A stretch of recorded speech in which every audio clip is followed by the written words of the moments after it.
the school department needs more money.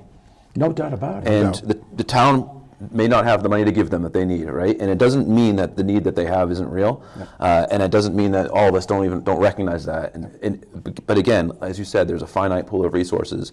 If we wanted to get the schools where they want to be, a $7.2 million increase, I believe, or something along those lines is what they're proposing. That's more than the entirety of economic growth and Proposition 2.5 in 1 year, right? Like that increase. So that's not possible, right? That's not possible this year. So we have to have some compromise. But it's true. They need more money. Like the schools need more money, and it's up to us as counselors and the town manager and all of us to work together to figure out how we can get them as much money as we can to deliver the best service possible. We also have to continue to run the town and represent everybody else too. And it's a really hard decisions. Is why we got elected. Really, it's tough. I mean, every dollar that goes to a department, whether it's the schools, DPW, police, is a dollar that can't go to another department. And that's the balance. We're committed to give every department, as much money as we can for them to meet their requirements. We can't give any of them as much money as they want. We can't give any of them as much money, in most cases, as they need, because we have a finite pool of money that we're dealing with. There's just no way around it. So, like Justin said earlier, I think if everyone just assumes good intent and doesn't assume that we're doing anything punitive or something like that, and I'm not saying anyone does, particularly on the school side. I'm talking more about residents. There are certain residents who assume. I always point out I have 4 kids in the public schools.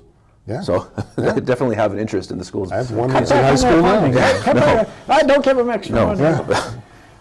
I think the answer would be call Tim Sullivan at Bishop Ian High School and say, would you take in more students from North Attleboro? Because then you'd have more money to go around for the students that are. And then people say, yeah, but we lose state funding. And I always answer, does state funding cover 100% of the expenses? No, it covers half.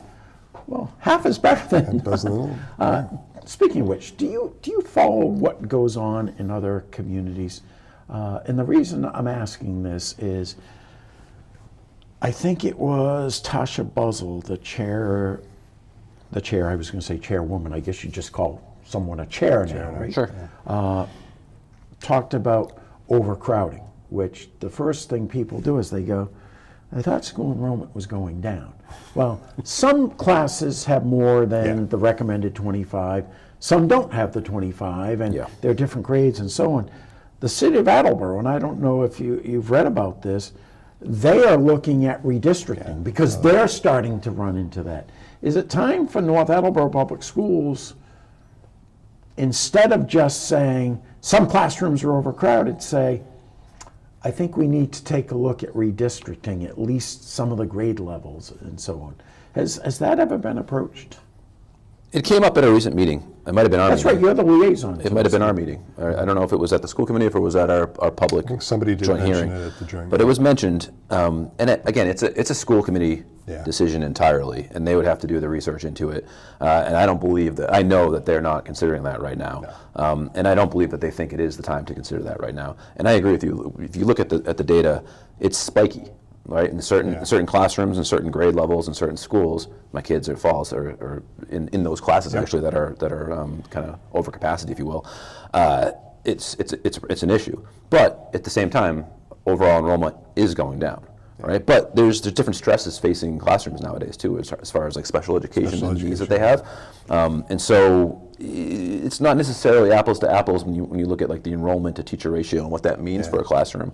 But again, I don't think, to answer the question, I don't think that's being considered right now, and I'm not sure if it's necessary at this point versus maybe a recalibration of where you have teachers within a given year. I'm glad it's their decision, not ours. For sure. Because redistricting would not be popular. Oh, God, no. So I'm glad that that's the school committee's job.